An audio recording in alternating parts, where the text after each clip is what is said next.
गुलामी हम अपनी कुर्बानी देंगे। और यही हुआ कि देश आज़ाद हुआ। आज तो मुझे वो उस टाइम की झांसी के रानी का जो मामला है, जो हमारी तबका है,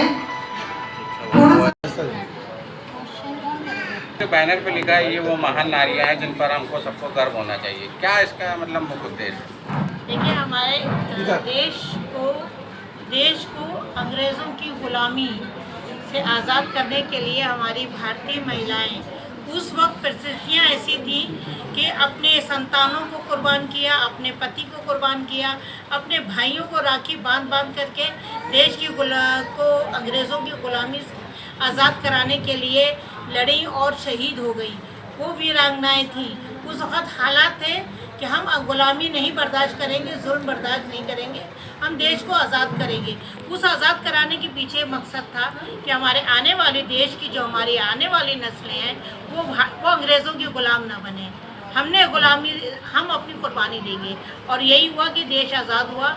आज हमारी जो देश की नारियां हैं वो पहले भी वीरांगनाएं थीं और आज भी हमारे देश की जो वीरांगनाएं हैं वो किसी न किसी शक्ल में उनके अनुसरण में काम कर रही हैं। देश की सेना में, चाहे वो फौज में हो, चाहे वो पायलट हो, चाहे वायु सेना में हो, चाहे थल सेना में हो, चाहे नासा में गई हो, चाहे इसरो में गई हो, चाहे प्रोफेसर हो, चाहे वैज्ञानिक हो, चाहे बिजनेसमैन हो, चाहे प्रोफेसर हो, शिक्षा के मैदान में वो सब लोग कामयाब हो रही हैं। और हमारे देश की वो महिलाएं, वो तब महिलाएं वीरांगना थीं और आज भी हमारे देश में परिस्थितियां हैं कि हमारे देश को शिक्षित होना है, विकास करना है और आगे बढ़ना है। तो ये वीरांगनाएं आज भी वीरांगनाएं हैं। वीरांगनाएं इनके हालात। आपकी संस्था से कितनी महिलाएं जुड़ी हैं? अब ये तो गिन नहीं पाएंगे। इसी के साथ इस कार्यक्रम के बारे में इधर देखिएगा।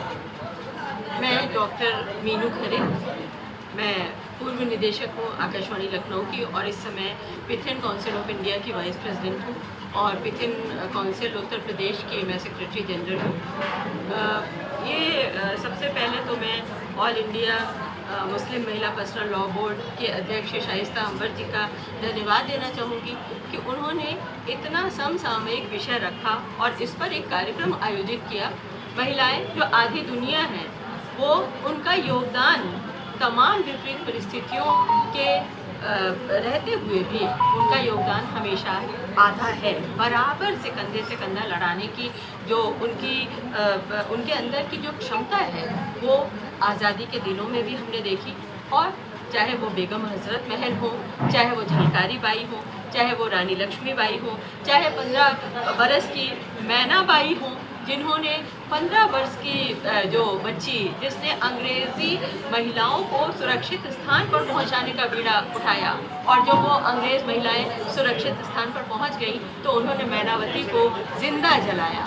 तो किस तरीके से अपने देश की रक्षा के लिए, अपने मानवीय मूल्यों के लिए जो भारतीय मूल्य हैं उनको महिलाओं ने सदा दिखाया। और अगर आज की बात करें तो आज की ये जो महिलाएं, जो आज सारी महिलाएं आई हैं, मैं जो सिर अपना ढक के आई हुई हैं, मैं उनके लिए कहना चाहूँगी तेरे माथे पे जो आंचल है बहुत खूब है, लेकिन तो इस आंचल से एक परचम बना लेती तो अच्छा था।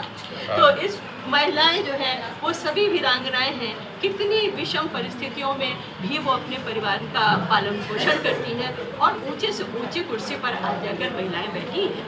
तो मैं सभी महिलाओं का आज आह्वान करती हूँ कि उन्हें पीछे नहीं हटना है। वो हमेशा से आगे रही हैं और भारतीय महिला इस समय विश्व स्तर पर भी सबसे आगे है। तो मैं आप सभी को एक बार पुनः बधाई देती हूँ और स्वतंत्रता दिवस की हार्दिक शुभकामनाएं देती हूँ।